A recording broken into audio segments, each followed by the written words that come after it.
معزز سامعین گرامی قدر، زنا کی سنگینی اور قباحت کے حوالے سے اس کی طرف اٹھنے والے جو مقدمات ہیں اور دیباچے ہیں، چند گزارشات کو آپ کے سامنے رکھ رہے تھے۔ اسی بات کو آج میں آگے بڑھاؤں گا، لیکن اس سے پہلے ایک دو اعلانات سماعت فرما لیں۔ سب سے پہلی بات، انشاءاللہ درس کے بعد راکب بھائی اور ثاقب بھائی کے جو چچا کا انتقال ہوا ہے، انشاءاللہ ان کا نماز جنازہ درس کے فوراً بعد ادا کیا جائے گا اسی مسجد کے اندر۔ اس کے بعد 8 تراویحیں ہوں گی، اور انشاءاللہ اس کے بعد حضرت مولانا یوسف پسروری حافظہ اللہ آپ کے سامنے اپنی گزارشات کو رکھیں گے۔ اس کے بعد حافظ عثمان شاکر صاحب قاری، مشہور قاری، وہ انشاءاللہ آئیں گے اور آپ کو 3 وتر پڑھائیں گے۔ معزز سامعین گرامی قدر، اللہ رب العزت نے زنا کے حوالے سے، جیسے کہ گزشتہ درس میں آپ کے سامنے رکھا تھا، یہ نہیں کہا براہ راست کہ زنا مت کرو، بلکہ کیا کہا؟ وَلَا تَقْرَبُوا الزِّنَا، زنا کے رستوں کے اوپر بھی نہیں چلنا، جو راستے زنا کے اوپر منتج ہوں وہاں پہ نہیں جانا۔ زنا کے بعد راستوں کے حوالے سے آپ کے سامنے گزارشات کو رکھا تھا کہ نظر ان میں سے ایک رستہ ہے۔ اسی طرح غیر محرم کے ساتھ جو تنہائی ہے، خلوت ہے، یہ بھی ایک رستہ ہے۔ نبی کریم صلی اللہ علیہ وسلم نے کہا جب بھی تم کسی غیر محرم کے ساتھ ہوتے ہو تو تیسرا شیطان ہوتا ہے۔ ہمارے معاشرے میں غلط العام کچھ باتیں اتنی عجیب ہیں، ہم یہ سمجھتے ہیں غیر محرم صرف وہی ہیں جو خاندان سے باہر کے لوگ ہیں۔ خاندان کے اندر جو غیر محرم رشتے ہیں، آج ہمارے معاشرے میں ان کا بھی کوئی احساس نہیں کیا جاتا۔ مثلاً ممانی ہیں، مثلاً چچی ہیں، مثلاً سالی ہے، مثلاً بردر اللہ ہے، بہنوئی ہے، مثلاً خالو ہے، مثلاً پھپھا ہے، دیور ہے، جیٹھ ہے۔ یہ سارے وہ رشتے ہیں جو گھروں کے اندر موجود ہوتے ہیں، اور ان سے پردے کا تو دیندار گھرانوں میں بھی کوئی کنسیپٹ موجود نہیں۔ حالانکہ رسول اللہ صلی اللہ علیہ وسلم نے واضح طور پہ کہہ دیا تھا دیور تو موت ہے، جیٹھ تو موت ہے، یعنی ان رشتوں کے ساتھ برائی میں مبتلا ہونے کا اندیشہ زیادہ ہے اور زیادہ ہی آسان ہے۔ میرے بھائیو، ہم نے جس نظر کو بڑا چھوٹا گناہ سمجھا ہوا ہے، ٹھیک ہے پردہ عورت نے پورا کرنا ہے، لیکن مسلمان مرد کا بھی یہ حق بنتا ہے کہ اپنی نظروں کو جھکائے، اپنے نظروں کو گرائے۔ وجہ کیا ہے؟ آپ کے سامنے صرف ایک حدیث رکھوں گا، شاید آپ کو اس کی سنگینی کا اندازہ ہو جائے۔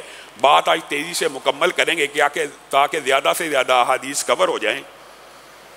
ایک بندہ، صحیح حدیث آپ سب نے سنی، آپ کو یاد آ جائے گی انشاءاللہ۔ ایک بندہ کسی کے گھر میں جھانکے بغیر اجازت کے، آپ نے تالا لگایا ہوا ہے، پردہ لٹکایا ہوا ہے، یا پردے کو پیچھے کر کے جھانک رہا ہے، یا تالے کے سوراخ میں سے آنکھ لگا کے دیکھ رہا ہے۔ رسول اللہ صلی اللہ علیہ وسلم نے اس آنکھ کے بارے میں کیا اجازت دی ہے؟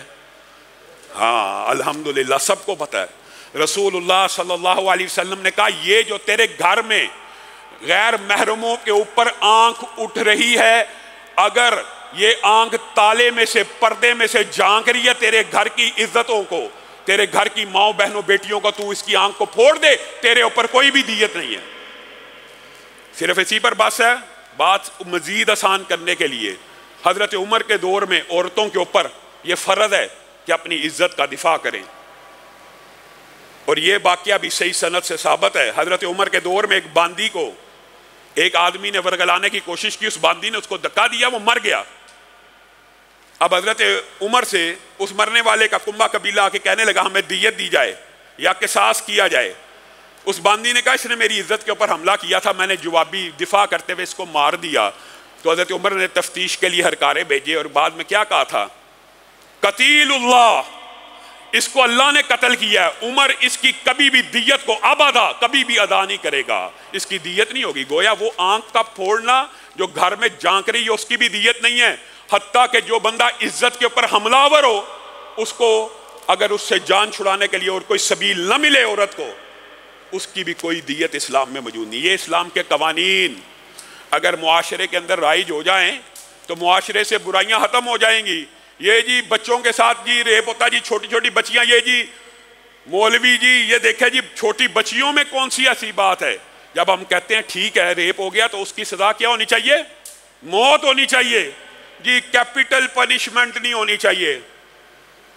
جب وہ عزت کو تار تار کر رہا ہے، جب وہ آپ کی بیٹی بہن کی طرف ہاتھ بڑھا رہا ہے، تب اس کو کسی چیز کا خیال نہیں ہے. اور رسول اللہ صلی اللہ علیہ وسلم نے واضح طور پہ کہہ دیا جس وقت بندہ زنا کرتا ہے، یہ حدود اللہ، یہ اللہ کی حدیں ہیں، ان کو جو بندہ جب کراس کر رہا ہوتا تو ایمان انسان کے جسم سے نکل جاتا ہے. کس طرح؟ مثال بھی سمجھا دی. جس طرح تم قمیض اتار دیتے ہو نا، گویا قمیض اتارنے سے بندہ برہنہ ہو گیا، اسی طرح ایمان قمیض اتارنے کی طرح جسم سے نکل جاتا ہے. وجہ کیا ہے؟ اگر ایمان کا کوئی ایک رائی بھی باقی ہوتا تو وہ زنا کرتا، اگر ایمان کی ایک رائی بھی باقی ہوتی تو وہ اللہ کی حدوں کو توڑتا نہیں. تو پھر اس کی سزا جب ہم کہتے ہیں کیپٹل پنشمنٹ ہونی چاہیے، تو وہ آگے سے کیا کہتے ہیں کہ نہیں جی، پہلے شور ڈالتے ہیں، ویلا ڈالتے ہیں کہ یہ کلپریٹس کو سزا دینی چاہیے. جب علماء اور مولوی کہتے ہیں ہم آپ کے ساتھ ہیں، ان کو چوک چراہے میں سنسار کیا جائے، لٹکایا جائے. اور یہ بات بھی یاد رکھیے، ضمنی طور پہ بات آئی ہے بچوں کے اغوا، ڈکیتی کی، اور اس طرح بچیوں کے ریپ کی اسلام میں سزا سزائے موت ہے. اور جب ہم یہ کہتے ہیں جی یہ جی معاذ اللہ وحشیانہ سزائیں ہیں، معاذ اللہ ثم معاذ اللہ، وَلَا تَأْخُذُكُمْ بِهِمَا رَافَةٌ فِي دِينِ اللَّهِ. اللہ کیا کہہ رہا ہے؟ جب ان کو کوڑے لگ رہے ہوں، جب ان کو سنسار کیا جائے تو کسی مومن کے دل میں رحم کا جذبہ بھی پیدا نہ ہو. رَافَةٌ فِي دِينِ اللَّهِ، رحم کی رائی بھی پیدا نہ ہو. کس کے لیے؟ اللہ کے دین کا حکم ہے. اسی لیے بات آئی ہے، ذرا سوچیں، کوڑے والی ویڈیو یاد ہے نا؟ بعض جو بڑی عمر کے ہیں سب کو یاد ہے کیسا ویلا مچا تھا. کوڑے پڑ رہے ہیں، حالانکہ ویڈیو بھی جعلی تھی، اصلی ہوتی مجرم کو لگائی گئی ہوتی. ویلا کس چیز کا؟ قرآن کی آیتوں کا انکار کرتے ہو. تمہیں ان چیزوں کے اوپر غیرت آتی ہے کہ جس کے اوپر رحم کھانے کی بھی اللہ اجازت نہیں دے رہا قرآن پاک میں. یہ مولوی کا فتویٰ نہیں ہے. اس کو جب کوڑے لگائے جائیں، کوڑے کا حکم بھی قرآن پاک میں موجود ہے. انکار حدیث والوں نے رجم کا اگر انکار کیا تو کوڑے تو قرآن پاک میں موجود تھے. پھر ویلا کس چیز کا تھا؟ پھر ان کوڑے لگنے کی ویڈیو کا ویلکم ہونا چاہیے تھا کہ اس کے خلاف ویلا اور پراپوگنڈا ہونا چاہیے تھا. رسول اللہ صلی اللہ، یہ جو سد باب ہے نا، سد باب نہ کرنا، زنا کے رستے کھول دو، زنا کو عام کر دو، سد باب نہ کرنا. رسول اللہ صلی اللہ علیہ وسلم نے کہا، صحیح حدیث ہے یہ بھی صحیح سند سے، ایک اللہ کی حد، ایک اللہ کی حد اس قرآن کے مطابق جب زمین پہ نافذ کر دی جاتی ہے، معیشت ٹھیک نہیں ہو رہی، معاشرت ٹھیک نہیں ہو رہی. رسول اللہ صلی اللہ علیہ وسلم نے کہا 40 دن پے در پہ رحمت کی بارش ہو. ایسی بارش جو گندم کو تباہ نہ کرے، جو گندم کو آبیار کرے، جو فصلوں کو لہلہائے، جو کھیتیوں کو بارآور کرے، ثمر آور کرے. وہ 40 دن تک جو بارش ہوتی ہے، جتنے پھل ثمرات برکات اس بارش کے نتیجے میں پیدا ہوتے ہیں، اللہ کی ایک حد قائم کرنے سے ان 40 دنوں سے زیادہ برکتیں نازل ہوتی ہیں. آپ نہ کریں، معاشرے کو زنا کی طرف دھکیلی جائیں، دھکیلی جائیں، دھکیلی جائیں. من قتل دون اہلہ فہو شہید. جو بندہ اپنے اہل خانہ کا دفاع کرتے ہوئے، اس سے مراد محدثین نے کیا لیا ہے؟ اس سے مراد محدثین نے صرف یہ لیا ہے کہ اپنے خاندان کی، اپنی بیوی بچیوں کی، یا ڈاکو کے مقابلے میں یا عزت لوٹنے والے کے مقابلے میں دفاع کرے. من قتل دون اہلہ فہو شہید. فہو صرف اپنے اہل خانہ کی عزتوں کا دفاع کرنے والا بندہ اگر دفاع کرتے ہوئے مارا جائے تو شہید ہے. آپ معاشرے کے اندر کس قسم کا کلچر چاہتے ہیں؟ عجیب و غریب بات ہے. دوستیوں کا کلچر ہے. غامدی صاحب کے نزدیک ایک دوسرے سے مصافحہ کرنا بھی جائز ہے. میرے بھائیو، رسول اللہ صلی اللہ علیہ وسلم کی یہ حدیث ہے جس کی سند کے اوپر بعض لوگوں نے اعتراض کیا، لیکن دیگر جتنے بھی شواہد ہیں اس سند کو تقویت پہنچاتے ہیں.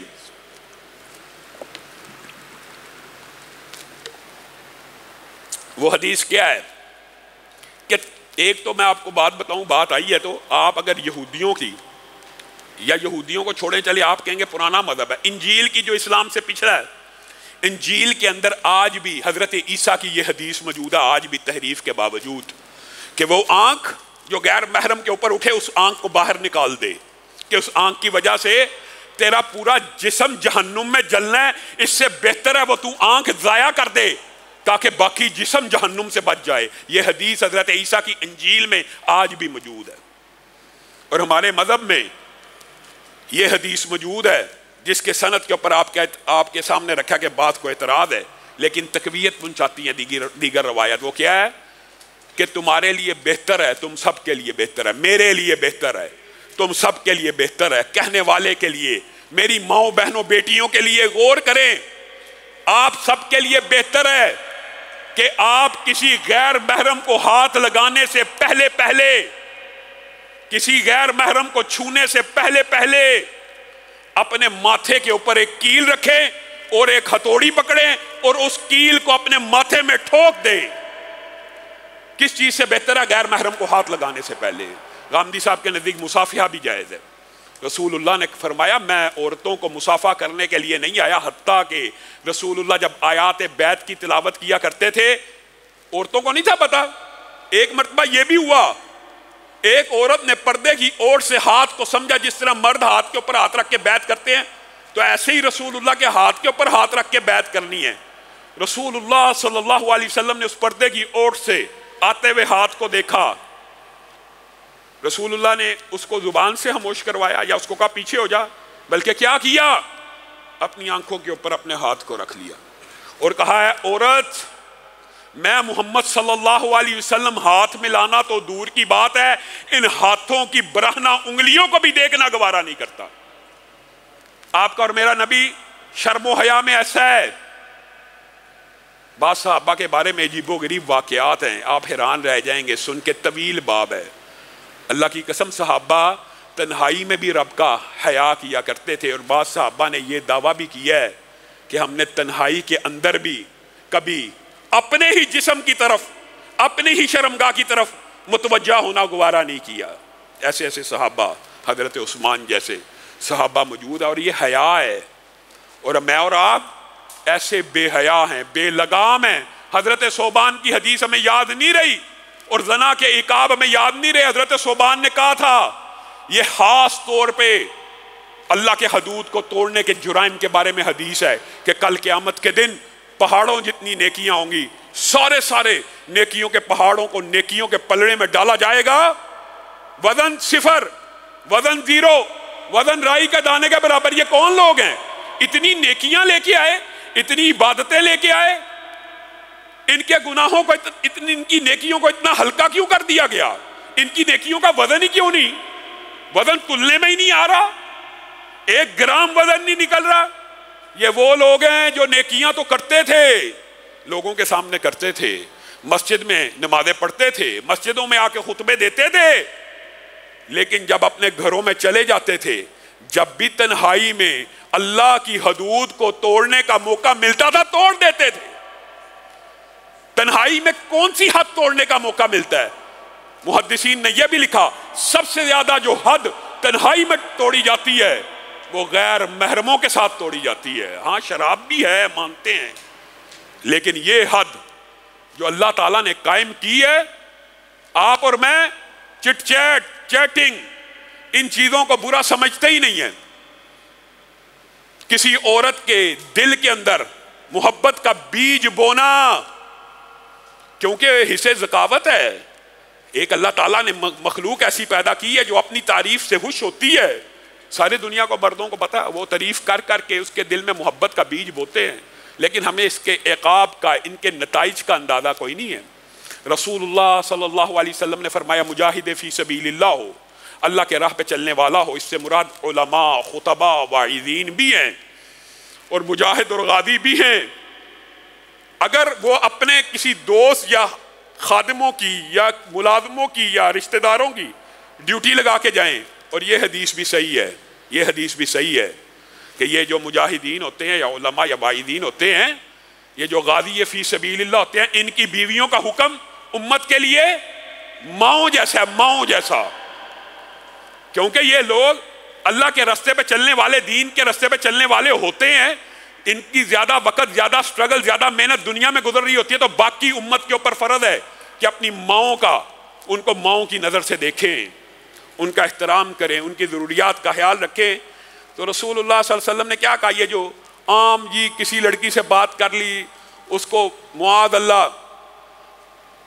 اب ہمارا معاشرہ تو ایسا کہ محبت کا اظہار ہو یا نہ ہو کر دیا جاتا ہے, ہو بھی نہیں تو ویسے ہی دل کے نشان بھیجے جا رہے ہیں. یہاں پہ حدیث یہ ہے کہ جو بندہ کسی مجاہد فی سبیل اللہ یا غازی یا اسلام کے رستے پہ چاہنے والے کی بیوی جس کی ڈیوٹی لگائی ہوئی ہے کہ آپ نے اس بندہ گیا ہے تبلیغ کے لیے یا جہاد پہ کہ اس کا خیال رکھنا, تو وہ آ کے اس سے محبت کی باتیں کرے؟ نہیں, محبت کی باتوں کی بھی حدیثیں موجود ہیں. وہ آ کے اس کے ساتھ ایسا رویہ اپنائے, ایسا رویہ کہ وہ بیوی یہ سمجھے کہ جو میرے خاوند نے اس کی ڈیوٹی لگائی ہے یہ اس سے بڑھ کے کر رہا ہے. کیا مطلب؟ ڈیوٹی تو یہ لگی تھی گھر کھانا پہنچا دینا, لیکن وہ بار بار کہہ رہا ہے آپ کو کسی اور چیز کی ضرورت تو نہیں, کھانے کے علاوہ ضرورت تو نہیں, گفتگو بڑھا رہا ہے, بات کو لمبی کر رہا ہے. لا تخضعن بالقول کا مطلب بھی یہی تھا کہ عورتوں کو اپنے لہجے اتنے نرم یا لوچدار نہیں بنانے چاہیے کہ جن کے دلوں میں مرد وہ ابھر آئے, اور مردوں کو بھی یہ ڈورے نہیں ڈالنے چاہیے اور اس طرح کی باتیں نہیں کرنی چاہیے کہ وہ یہ سمجھے عورت یہ میری طرف اٹریکٹ ہو رہا ہے, میری طرف متوجہ ہو رہا ہے, میرے خاوند نے جو ڈیوٹی لگائی تھی اس سے زیادہ میرا احساس کر رہا ہے. صرف یہ بات ہے حدیث میں کہ وہ اس کے دل میں یہ بیج بو دے جیسے میں اس کا زیادہ خیال کرنے والا ہوں. رسول اللہ صلی اللہ علیہ وسلم نے فرمایا اس بندے کو کل قیامت کے دن کھڑا کر دیا جائے گا اس مجاہد فی سبیل اللہ کے سامنے, اور مجاہد فی سبیل اللہ کو کہا جائے گا یہ وہ بندہ ہے جس کی تو نے ڈیوٹی لگائی تھی, اس کی رشتے میں تو ماں لگتی تھی لیکن اس کے دل میں کچھ محبت کا بیج بونے کی کوشش کی ہے. اب اس کا یہ پورے کا پورا نامہ اعمال نیکیوں کا تیرے سامنے ہے, مطالعہ کر لے, غور کر لے, جو نیکی چاہتا ہے لے جا. رسول اللہ صلی اللہ علیہ وسلم کی یہ حدیث یہاں تک ہوتی نا بات مکمل تھی, لیکن صحابہ کو سمجھانے کے لیے رسول اللہ نے کہا جس دن بندہ ایک ایک نیکی کو ترس رہا ہوگا تو کیا اس کی وہ ایک بھی نیکی چھوڑے گا؟ آپ نے یہ خیانت کو بڑا معمولی خیانت سمجھ لیا. کم عمر نوحیز بچیوں کو ایک دوسرے کے ساتھ گفتگو کر کے آپ نے یہ دعا زہرا والا کیس دیکھ نہیں لیا؟ کیسا معاشرہ ہے, 13-14 سال کے بچہ بچی بھاگ رہے ہیں گھروں کے اندر سے. اول تو یہ نکاح باطل ہے جو بغیر ولی کے ہو, لیکن آپ کے خیال میں اس کے عقاب اور نتائج نہیں ہے, یا یہ جرم کوئی بڑا جرم ہی نہیں ہے آپ کے نزدیک؟ رسول اللہ صلی اللہ علیہ وسلم کی صحیح ابن حبان میں حدیث موجود ہے, ایک راہب پرانے زمانے میں ہوا کرتا تھا, 60 برس عبادت کی, صرف سنگینی سمجھانے کے لیے کہہ رہا ہوں, 60 برس عبادت کی, 60 برس. باہر نکلا, عورت کا فتنہ مزین کیا ہوا شیطان نے سامنے لا دیا, گفتگو شروع ہوگی, بس شروع ہوگی گفتگو. جس طرح نظر ایک فتنہ ہے, گفتگو بھی ایک فتنہ ہے. گفتگو سے بات آگے بڑھ جاتی ہے, بڑھتی گئی, وہ کام ہو گیا جو میاں بیوی کے درمیان ہوتا ہے. رسول اللہ صلی اللہ علیہ وسلم نے فرمایا تھا اس راہب کی 60 سال کی نیکیوں کو ایک پلڑے میں ڈالا جائے گا اور ایک وقت کے زنا کو ایک پلڑے میں ڈالا جائے گا اور ایک وقت کا زنا باری ہو جائے گا. 60 برس کی عبادت کھا جانے والا گناہ آپ کے اور میرے نزدیک کوئی بڑا گناہ نہیں ہے. 60 برس کی عبادتیں کھا گیا, اور یہ تو زنا کی سنگینی کی ایک حدیث ہے. دوسری حدیث میں صرف زنا کے ایک دباچے کا ذکر بھی موجود ہے. اگر آپ میں سے کوئی شخص کسی شادی شدہ عورت کے بستر پہ بیٹھے, بستر پہ بیٹھنے سے یہاں مراد زنا نہیں ہے, جائیے حدیث کی تشریح دیکھ لیجئے, اس سے مراد یہی ہے کہ زنا کے دباچے کے طور پہ آمد و رفت شروع کر رہا ہے اور وہ غیر محرم کے ساتھ ایک بستر پہ بیٹھ رہے ہیں. ابتدا یہیں سے ہوتی ہے, فاصلے اسی طرح کم ہوتے ہیں, پہلے نظر بہکتی ہے, پھر گفتگو بڑھتی چلی جاتی ہے, پھر قربت ہونا شروع ہو جاتی ہے, پھر اسی کے بعد ہی کچھ بے حیا ہوں تو ہوں, پھر ہی معاملہ چلتا ہے. تو رسول اللہ صلی اللہ علیہ وسلم نے کہا جو غیر محرم شادی شدہ عورت کے بستر پہ اس کے خاوند کی عدم موجودگی میں بیٹھا ہوگا بس گپے لگ رہی ہیں, جو بھی ہو رہا ہے, کٹھے بیٹھے میں ایک بستر کے اوپر. رسول اللہ صلی اللہ علیہ وسلم نے فرمایا کل قیامت کے دن اس بندے کے اوپر ایک اژدہا مسلط کیا جائے گا. ایک اژدہا, کن اژدہوں میں سے؟ اللہ کے عذاب دینے والے اژدہوں میں سے ایک اژدہا مسلط کیا جائے گا. اللہ کے عذاب دینے والے اژدہوں کی حدیثیں آپ نے سنی ہوئی ہیں نا, ان میں سے ایک اژدہا اگر اس زمین کے اوپر سانس لے لے تو زمین کے اوپر سبزہ نہ اگے تو وہ ازدہا انسان کو ڈستا چلا جا رہا ہوگا. جس کے سانس لینے ہے پوری زمین پہ سبزہ نہیں اگتا. ہم نے ان گناہوں کو کیا سمجھا؟ اللہ کی قسم حیادار لوگوں نے بات آئی ہے ضمنی طور پہ تو کئی لوگوں کو ہو سکتا تلخ لگے، لیکن شاید بقید عزیز یہ ساتھ نہ آ سکے. یہ موضوع دوبارہ مشکل ہے. آج ہم کن چکروں میں ہیں؟ بچے بالغ ہو رہے ہیں، بچے جوان ہو رہے ہیں، ماں باپ اپنے بچے اور بچیوں کو کیا تسلی اور تشفی دے رہے ہیں، محبت کے کیا انداز دے رہے ہیں. ایک بے ایمان باہر سے آ کے آپ کی بیٹی کے ساتھ محبت کے چند الفاظ بول کے اس کا دل جیت لیتا ہے. آپ اپنی بیٹی کے سر کے اوپر کبھی دست شفقت رکھتے ہی نہیں، کبھی آپ نے اپنی بیٹی کو اپنے پاس بٹھایا ہی نہیں، کبھی آپ نے اپنی بیٹی کے ساتھ دل لگی کی ہی نہیں. تو چند الفاظ ہی اس کے دل کو جیتنے کے لیے باہر کے بچے کے کافی ہیں. اگر آپ اپنے بچوں اور بچیوں کے ساتھ محبت کا وہ انداز اپنائیں گے نہیں، پھر ان کو سیٹسفائی نہیں کریں گے. بچپن سے عجیب و غریب تربیت ہے. اللہ کے لیے، اللہ کے واسطے یہ جملے گھر میں بولنا بند کر دیجئے. اللہ کے لیے تو کچھ پڑھ جائیں گا، تو اپنے قدمات سٹینڈ ہو جائیں گا تاں تیرا بیاہ کرنا ہے. اور اللہ کے بندو، اللہ کے لیے اس جملے سے توبہ کیجئے.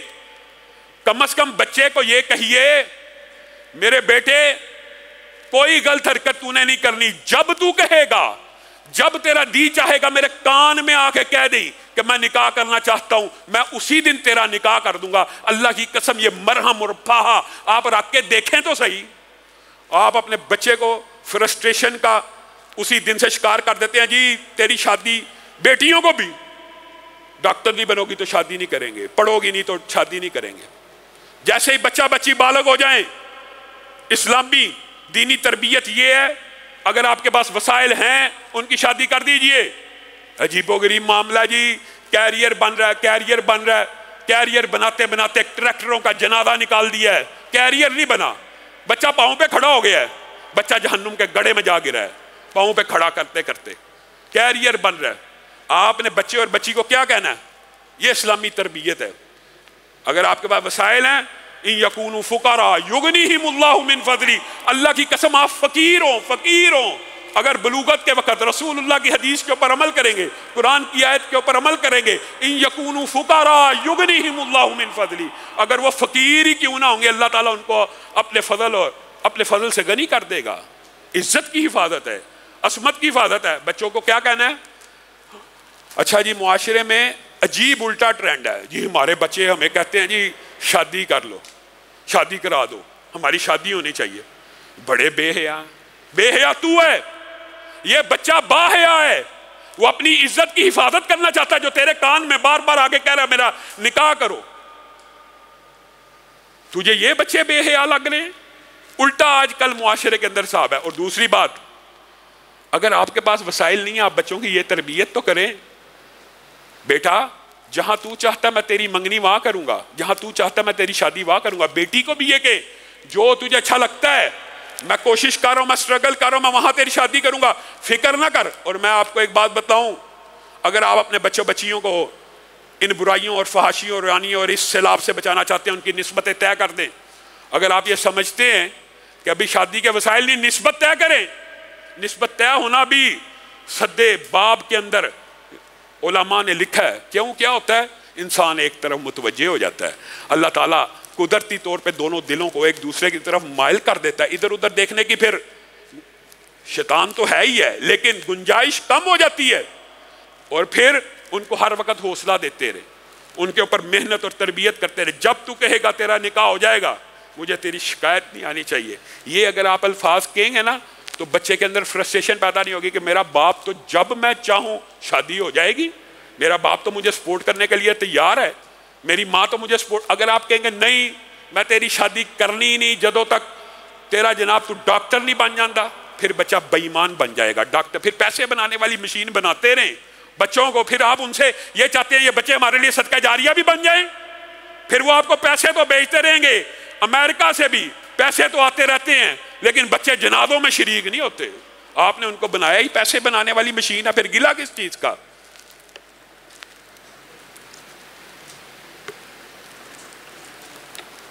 اور یہ تربیت کا انداز رسول اللہ صلی اللہ علیہ وسلم سے ثابت بھی ہے، اور انہوں نے اپنے صحابہ کا کیا بھی ہے.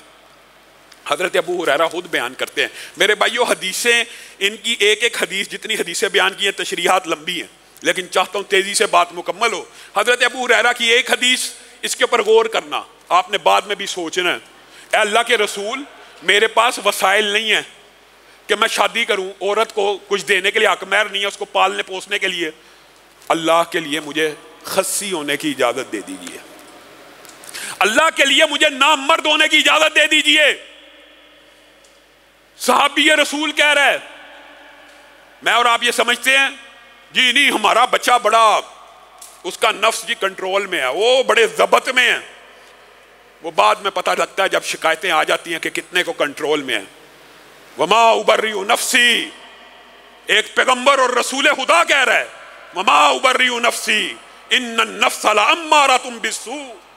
میں اپنے نفس کی بڑائی بیان نہیں کرتا. کون کہہ رہا ہے؟ یوسف. کتنا عظیم پیغمبر ہے جس نے نفس کے اوپر کیسا کنٹرول کیا. قال معاذ اللہ, دنیا کی خوبصورت ترین عورت نے برائی کی دعوت دی ہائی تلک. قال معاذ اللہ رب السجن احب الی مما یدعوننی الیہ.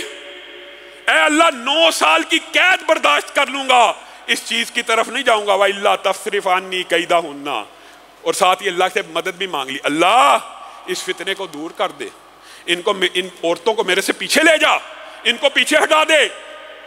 وَإِلَّا تَصْرِفْ, اللہ کو کہہ رہے ہیں اللہ اگر تو نے ان کو پیچھے نہ کیا اصبو الیہن, میں اس فتنے کا شکار ہو جاؤں گا. وَأَكُن مِّنَ الْجَاهِلِينَ, نعوذ باللہ, اور میں جاہل ہو جاؤں گا پیغمبر اور رسول ہونے کے باوجود. پھر کہہ رہے ہیں وما ابرئ نفسی, میں اپنے نفس کی بڑائی بیان نہیں کرتا. کوئی انسان یہ سمجھے کہ میں میرا بڑا کنٹرول میں ہوں. نبی اور پیغمبر بھی کہہ رہے ہیں دیکھیے عصمت اور عزت کی حفاظت کے لیے 9 برس قید کو برداشت کیا. 9 برس.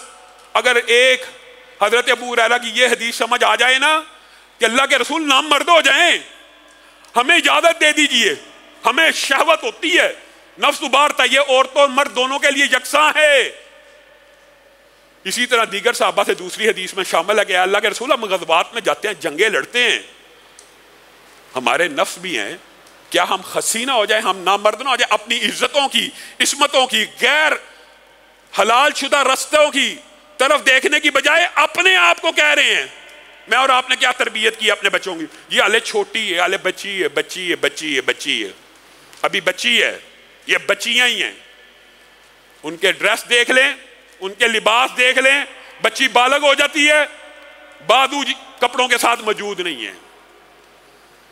آسیات, آریات, کاسیات, مائلات, ممیلات, یہ سارے کے سارے 4 کے 4 الفاظ حدیث کے ہیں. آریات ہیں, ننگیاں ہیں, کاسیات ہیں, مائلات ہیں, ممیلات ہیں. ان سے مراد, ننگیوں سے مراد, مائل کرنے والیوں سے مراد, مائل ہو جانے والیوں سے مراد یہ ہے کہ وہ برہنہ پھرتی ہیں. اللہ کی قسم یہ مراد نہیں ہے. جائیے کسی ایک محدث نے اس حدیث کی یہ ٹرانسلیشن کی, حدیث کیا ہے نہ اللہ تعالیٰ, اور حدیثیں متعدد ہیں. یہاں پہ جو ایک روایت کے الفاظ کیا ہیں, یہ جنت میں داخل ہونا تو دور کی بات ہے, جنت کی خوشبو بھی نہیں پائیں گی, اور جنت کی خوشبو تو کئی 100 سال کے فاصلے سے آنا شروع ہو جاتی ہے. یہ خوشبو بھی نہیں پائیں گی. کون؟ آریات ہیں, کاسیات ہیں, مائلات ہیں, ممیلات ہیں. یہ کون ہیں؟ یہ وہ ہیں جو برہنہ نہیں پھرتی لیکن کپڑے ایسے پہنے ہوئے ہیں. اس کی محدثین نے 2 تشریحیں کی ہیں. کپڑے ایسے ہیں کہ سی تھرو ہیں, بازو بھی نظر آ رہے ہیں, چند ادا کے علاوہ ہر چیز نظر آ رہی ہے. یا دوسری تشریح یہ ہے کہ کپڑے تو ساتر ہیں, سی تھرو نہیں ہیں, لیکن جسم سے ایسے چپکے ہوئے ہیں کہ گویا برہنہ ہی ہے عورت. کیا چھپا رہی ہے؟ جو چھپانے کی چیز ہے وہ چھپا نہیں رہی, پھر کیا چھپا رہی ہے؟ پھر شیطان ان اعضاء کو مزین کرتا ہے. یہ بھی حدیثیں موجود ہیں, لوگوں کے دلوں میں وہ تیر چلتے ہیں اور زنا کے رستے آسان ہو جاتے ہیں. اسی لیے رسول اللہ صلی اللہ علیہ وسلم نے فرمایا تھا جو 2 چیزوں کی گارنٹی دے دے, ایک زبان اور ایک شرمگاہ, میں رسول اللہ صلی اللہ علیہ وسلم اس کو جنت کی گارنٹی دیتا ہوں. یہ حیادار لوگ اتنی سی, یہ تو زنا تو بڑی دور کی بات ہے, زنا کی طرف جانے سے پہلے پیغمبر خدا حضرت یوسف نے 9 سال کی قید کو برداشت کیا اور دوسرے پیغمبر کی سنت کیا. اللہ اکبر. حضرت موسیٰ نے نکاح کیا. ایک نے زنا سے بچنے کے لیے 9 سال قید کی ہے اور حضرت موسیٰ نے نکاح حلال رستے کو آسان کرنے کے لیے 10 برس نوکری کی ہے. 10 برس. ان کی بیوی کا مہر قرآن پاک میں کیا ہے؟ بزرگ سے کیا طے کرتے ہیں؟ ٹھیک ہے 8 برس یا 10 برس میری مرضی، دونوں میں سے جو مدت پوری کروں گا. کس کے لیے؟ نکاح کے لیے. میں اور آپ کیریئر بن جائے، نکاح نہ ہو. یہ پیغمبر خدا نکاح کا مہر 10 سال کی خدمت ملازم بن کے رہنا گوارا کر رہے ہیں. کس کے لیے؟ حلال رستے کے لیے. حلال رستے کے لیے. آپ نے حلال رستے کو بڑا چھوٹا سمجھا ہوا ہے. نکاح کی اتنی عظمت ہے. اور حضرت مریم کے اللہ کی قسم قوم کے اوپر بھی بندہ قربان جائے. یا اخت ہارون ما کان ابوک امرأ سوء وما کانت امک بغیہ. قوم بھی کتنی عظیم تھی جن میں زنا اتنی بری بات سمجھی جاتی تھی. اے ہارون کی بہن، نہ تیرا باپ برا تھا نہ تیری ماں ایسی تھی، یہ کیا اٹھا لائی ہے. اور مریم کی حیا کا اندازہ کیا ہے؟ ان کو پیغمبر کی، ان کو رسول خدا کی بشارت مل رہی ہے. کوئی چھوٹی بشارت ہے، عام فہم بات بتائیے. ایک آپ کے گھر کیا پیدا ہونے والا ہے؟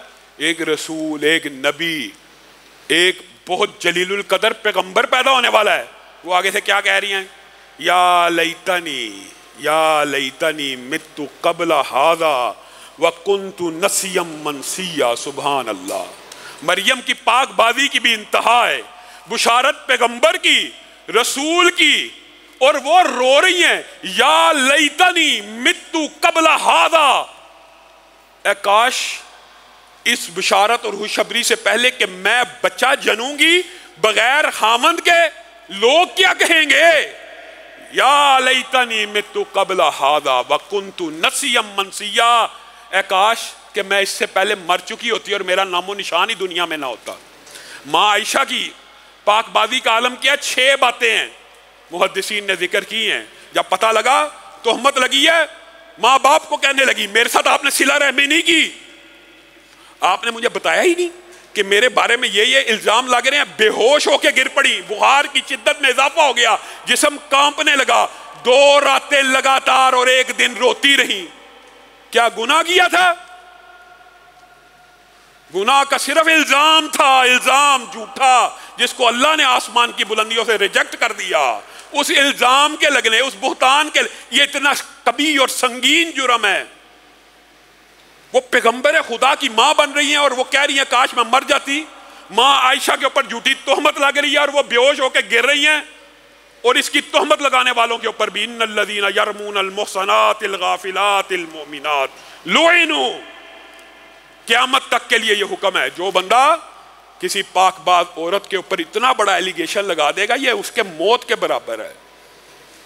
اس کے لیے دنیا کے اندر بھی عذاب ہے اور آخرت کے اندر بھی عذاب ہے. میرے بھائیو، یہ کوئی چھوٹے عذاب نہیں ہے، یہ کوئی چھوٹے عقاب نہیں ہے. دنیا کے اندر تو اس کی سزا رجم وغیرہ موجود ہے ہی ہے، لیکن آخرت کے اندر 2 عذابوں کو بیان کر کے اپنی بات کو، اس اور دیگر گناہ جن کے ساتھ ہمیشگی کا ذکر ہے، وہاں پہ لے کے جا کے اپنی بات کو ختم کروں گا. رسول اللہ صلی اللہ علیہ وسلم نے معراج کی رات میں یہ برے کام کرنے والوں کی 2 سزائیں بیان کی ہیں. دنیا کے اندر تو عتاب آپ علماء سے سنتے رہتے ہیں. رسول اللہ نے کہا جس قوم میں زنا عام ہو جائے پھر آسمان سے ایسی ایسی بیماریاں اترتی ہیں جن کے نام تم نے اپنے باپ دادوں سے نہیں سنے ہوں گے. سنا تھا کرونا کا نام باپ دادوں سے؟ ایسی ایسی بیماریاں اتریں گی. ایڈز سنی تھی؟ ایسی ایسی تکلیفیں جسموں میں پیدا ہوں گی جو پہلے تم نے سنی نہیں ہوں گی. یہ ساری کی ساری فحاشی کی عطا، عریانی کی ایسا. اور میرے بھائیو، جس معاشرے میں اللہ کی قسم نکاح مہنگا ہو جائے اس معاشرے میں زنا سستا ہو جاتا ہے. آپ نے نکاح کو مہنگا کر دیا، نکاح کو مشکل کر دیا. شادی حال چاہیے، 17 لاکھ چاہیے، 10 لاکھ چاہیے، 20 لاکھ چاہیے، 30 لاکھ چاہیے. اتنے پیسے چاہیے تو نکاح ہوگا. جب نکاح مہنگے ہوں گے پھر زنا عام ہو جائیں گے.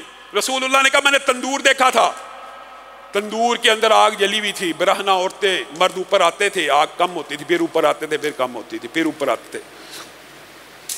اور میں نے پھولے ہوئے جسم دیکھے تھے جن میں سے باتھ روموں کے اندر جو ایک عرصہ سے استعمال نہ ہو، مراحیض حدیث کا لفظ ہے، باتھ روم، ٹوائلٹس،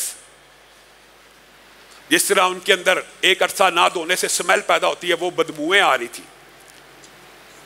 اور جو بندہ اس برائی میں پڑ جاتا ہے قرآن پاک میں یلقا اسامہ یلقون غیا، یہ ساری آیتیں آپ نے سنی ہوئی ہیں نا، یضاعف لہ العذاب یوم القیامت ویخلد فیہ مہانا. آپ کو میں ایک حیرت انگیز بات بتاتا ہوں، شاید آپ کے علم میں پہلے نہ ہو. قرآن پاک کے اندر 3 جرائم ایسے ہیں جہاں پہ جن کے عوض خالدین، خالدن، مخلد ویخلد کا لفظ آتا ہے. وہ 3 برائیاں کون کون سی ہیں؟ ایک شرک ہے، دوسرا کسی مومن کو قتل کرنا، اور تیسرا زنا ہے. ہمیں زنا کے بارے میں علم نہیں ہے، اس کے ساتھ بھی وَيَخْلُدْ فِيهِ مُحَانًا، ہمیشہ ہمیشہ کے لیے اللہ معاف فرمائے. ہمیشگی کا عذاب شرک والے کے ساتھ تھا، ہم نے تو صرف شرک سنا ہوا ہے. نہیں، جس نے مومن کو قتل کیا متعمدن اس کے لیے بھی خالد کا لفظ موجود ہے، اور جس نے زنا کیا اس کے لیے بھی ہمیشگی کا لفظ موجود ہے. اور اللہ بچائے ہمیشگی سے. یہ ہمیشگی کا عذاب آپ حیران رہ جائیں. میرا ارادہ تھا اس مرتبہ اس حوالے سے گفتگو ہو، لیکن وقت تیزی سے گزر گیا.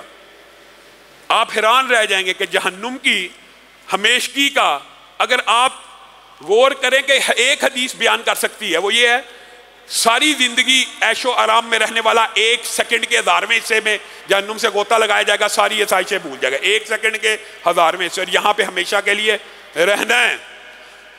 کبھی سورہقہ صعودا ہے، پہاڑ چڑھنا، ہاتھ رکھنے ہیں، ہاتھ پگھل جانے، ہاتھ اٹھانے ہیں، پاؤں پگھل جانے ہیں، ہاتھ رکھنے، ہاتھ پگھل جانے ہیں، چڑھی جائے گا، چڑھی جائے گا. یہ عذاب چھوٹے عذاب ہیں جس کی آگ کی شدت اور حدت دنیا کی آگ سے 70 گنا زیادہ ہے. 70 گنا. سورج بھی دنیا کی ہی آگ ہے، یہ لیزر بھی دنیا ہی کی آگ ہے، یہ تانبے کی بٹیاں، یہ لوہے کی بٹیاں، یہ ان سے 70 گنا زیادہ تیز آگ ہے جو جسم کو پگھلائے گی، جلسائے گی. اور قرآن پاک کی آیت کیا ہے؟ کلما نضجت جلودہم بدلناہم جلودا غیرہا. اگر کوئی ڈاکٹر بیٹھا ہے وہ اس آیت کو سمجھ سکتا ہے بڑی آسانی سے. کلما نضجت جلودہم بدلناہم جلودا غیرہا. ڈاکٹر بھی آج یہ کہتے ہیں کہ یہ جو جلد اور سکن ہوتی ہے، اس میں ریسپٹرز، درد کے وصول کرنے کے ریسپٹر اسی میں موجود ہوتے ہیں. اگر یہ ساڑی کی ساڑی چمڑی سڑ جائے، اتر جائے، تو درد کا احساس باقی نہ رہے یا اتنی شدت باقی نہ رہے. درد کی شدت سب سے زیادہ جلد محسوس کرتی ہے. تو اللہ تعالیٰ نے یہ وہمہ اور یہ وسوسہ بھی دور کر دیا. کلما نضجت جلودہم بدلناہم جلودا غیرہا. جب جب تمہاری سکن جل جائے گی ان کو نئی سکن عطا کی جائے گی، لیذوقوا العذاب، تاکہ وہ نئے سرے سے عذاب کا ذائقہ چکھتے رہیں، ہمیشہ نئے سرے سے عذاب کا ذائقہ چکھیں. پھر جل جلے گی، پھر نئے سرے سے عذاب کا ذائقہ چکھیں. اللہ معاف فرمائے. وہ جو احوال جہنمیوں کے بیان کیے ہیں جو ہمیشہ رہیں گے، اللہ معاف فرمائے. اللہ تعالیٰ ہم سب کو محفوظ فرمائے. اللہ ہم سب کو رمضان ختم ہونے سے پہلے پہلے جہنمیوں کی فہرست سے آزاد کروائے.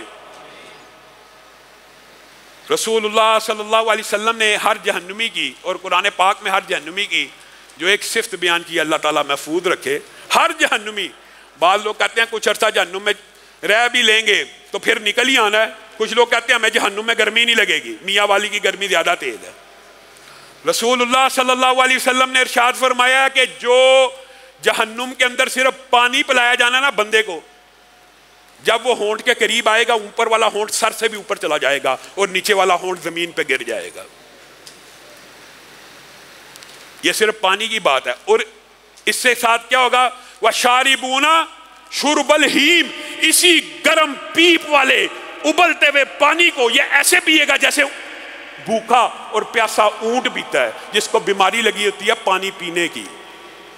اس طرح اس پانی کو پیے گا اور اس کو زقوم میں سے کھلایا جائے گا. یہ میں تفصیل نہیں بیان کر رہا، صرف ایک ایک چیز بیان کر رہا ہوں. زقوم ایک ایسا پودا ہے کہ لو انا قطرۃ من الزقوم، اگر زقوم کا ایک قطرہ، قطرۃ فی الدنیا، ایک قطرہ، اس کا ایک راس کا ایک قطرہ زمین کے اوپر گر جائے، لفسدت الارض ومن فیہا، اور دوسری روایت میں کیا ہے؟ لفسدت الارض وما فیہا. اگر زقوم کا ایک قطرہ زمین پہ گر جائے تو زمین پہ پھر قیامت تک سبزہ نہ ہو سکے گا اور اس کی ساری معیشت اور معاشرت تباہ و برباد ہو جائے گی. فمالیون منہ البطون، یہی وہ زقوم ہوگا جن سے ان کو اپنے پیٹوں کو بھرنا پڑے گا. اس پانی سے اور اس زقوم سے کھانے کے لیے جو تیار ہے تو وہ کرتا رہے گناہ. پھر جہنمی مکالمات کہیں گے، دوڑتے پھریں گے. اِنَّا آتَانَا سَادَاتَنَا وَكُبَرَانَا فَأَضَلُّونَا السَّبِيلَ. کیا فائدہ اس دن کہنے کا؟ اے اللہ، ہم اپنے پادریوں، پیروں، بڑوں، سرداروں، علماء، واعظین کے پیچھے چل پڑے تھے، انہوں نے ہمیں گمراہ کیا، ان کو دگنا عذاب دے. اللہ کہے گا دونوں کے لیے دگنا ہے. اِسْتَبَرَّأَ الَّذِينَ اتُّبِعُوا مِنَ الَّذِينَ اتَّبَعُوا. پہلے یہ پیروکار کہیں گے انہوں نے ہمیں گمراہ کر دیا، ان کو پکڑ لے اللہ، ان کو دگنا دے. اللہ ہم بھی بھگت رہے ہیں، ان کو تو دگنا دے. پھر وہ کہیں گے اِسْتَبَرَّأَ الَّذِينَ اتُّبِعُوا مِنَ الَّذِينَ اتَّبَعُوا. جو پیشوا ہوں گے نا، رہنما، وہ کہیں گے دفع ہو جاؤ، ہم نے کہا تھا ہمارے پیچھے چلو. وہ ان سے برات کریں گے کہ آج ہمارے لیے دگنا عذاب مانگ رہے ہو. پیشوا اپنے ماننے والوں سے دور ہوں گے، ماننے والے پیشواؤں کو لعنت ملامت کر رہے ہوں گے. سارے جہنمی کہیں گے اصل بیڑا گرک تو ہمارا شیطان نے کیا. شیطان کے پاس جائیں گے، اور یہ بھی صحیح حدیث اور قرآن کی آیت سے ثابت ہے. وہ اس دن خطبہ دے گا جہنم میں بیٹھ کے آگ کے اوپر. فَلَا تَلُومُونِي وَلُومُوا أَنفُسَكُمْ. قرآن کی آیت ہے. مجھے ملامت کر رہے ہو، میرے پاس آ گئے ہو کہ میں نے پہنچایا ہے. اللہ کی قسم تم میں سے ہر ایک اپنے نامہ اعمال کی وجہ سے جہنم میں آیا ہے. میں نے تو تمہیں صرف وعدہ کیا تھا، میں نے تو تم سے صرف دھوکہ دیا تھا. تمہیں رسول آ کے بتا گئے تھے کہ میرا دھوکہ جھوٹا ہے، میرا وعدہ جھوٹا ہے، میری بات جھوٹی ہے. تم نے نہیں مانی، میرے پہ الزام لگا رہے ہو. فَلَا تَلُومُونِي وَلُومُوا أَنفُسَكُمْ. اپنے اوپر الزام دھرو، دوڑ جاؤ، میرے پہ الزام لگانے آ گئے ہو. یہ عذاب کی شدت بھگت کے جہنمی تنگ آ جائیں گے. جہنمی تنگ آ جائیں گے، خزاناتی جہنم کے پاس پہنچیں گے. عذاب بھگتا نہیں جا رہا، گرم آگ پانی ہے، اسی سے پیٹ بھرا جا رہا ہے زقوم سے، اور مختلف عذاب ہیں. کبھی موقع آیا اس حوالے سے تفصیلاً گفتگو کریں گے. ادعوا ربکم یخفف عنا یوما من العذاب. اے خزاناتی جہنم، ادعوا ربکم، اپنے رب سے ایک بات تو کہہ دو، ہمارا ایک پیغام پہنچا سکتے ہو؟ جی ہاں بتاؤ. ادعوا ربکم یخفف عنا یوما من العذاب.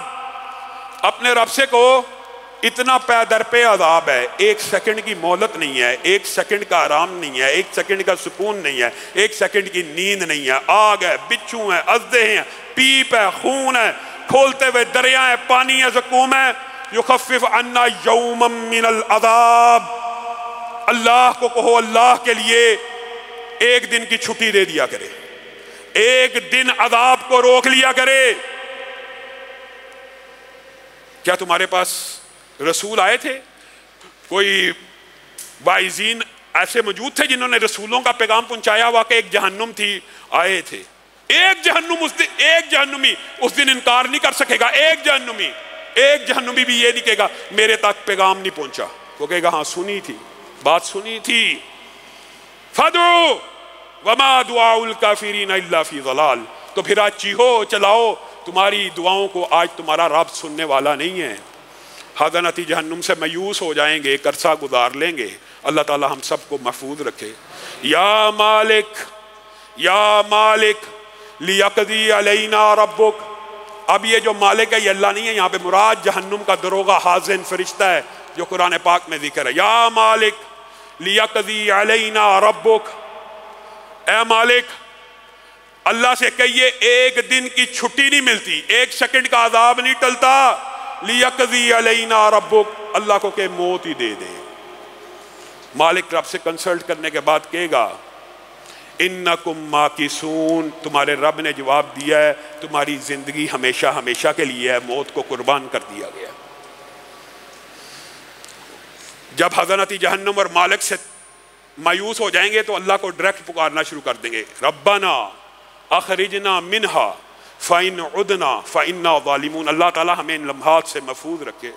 ربنا اخرجنا منہا فَإِنْ عُدْنَا فَإِنَّا ظَالِمُونَ. خزانتی جہنم کی سفارش آپ نے نہیں مانی، مالک کی سفارش نہیں مانی. ربنا اخرجنا منہا فَإِنْ عُدْنَا فَإِنَّا ظَالِمُونَ. اے رب ایک مرتبہ، صرف ایک مرتبہ اس آگ سے نکال دے اور اپنی بندگی کا حکم دے، 50,000 سال کی زندگی ملے گی، سجدوں سے سر نہیں اٹھائیں گے، زبان کے اوپر تیرا ذکر ہوگا، ایک مرتبہ یہاں سے نکال دے۔ اللہ تعالیٰ جواب میں کیا کہیں گے قرآن پاک میں؟ اخسؤوا فیہا ولا تکلمون، اے جہنمیوں دفع ہو جاؤ اور شٹ اپ، آج کے بعد میرے سے کلام نہیں کرنا، میں تمہارا رب، تم سے ناراض ہوں۔ آگے سے کیا کہیں گے؟ آپس میں ہم صبر ہی کر لیتے ہیں، اللہ کے عذاب پہ شاید اس صبر کے بدلے میں آج اللہ ہمیں نجات دے دے، پھر صبر کرتے کرتے ایک عرصہ بیت جائے گا، وہ کیا کہیں گے؟ سواء علینا اجزعنا ام صبرنا ما لنا من نحیس، آج ہم صبر کریں یا چیخیں مارے، ہمیں اس دردناک عذاب سے کوئی نہیں بچا سکے گا۔ اللہ تعالی ہمیں ان عذابوں سے محفوظ رکھے۔ سبحان ربک رب العزت عما یصفون وسلام علی المرسلین والحمد للہ رب العالمین۔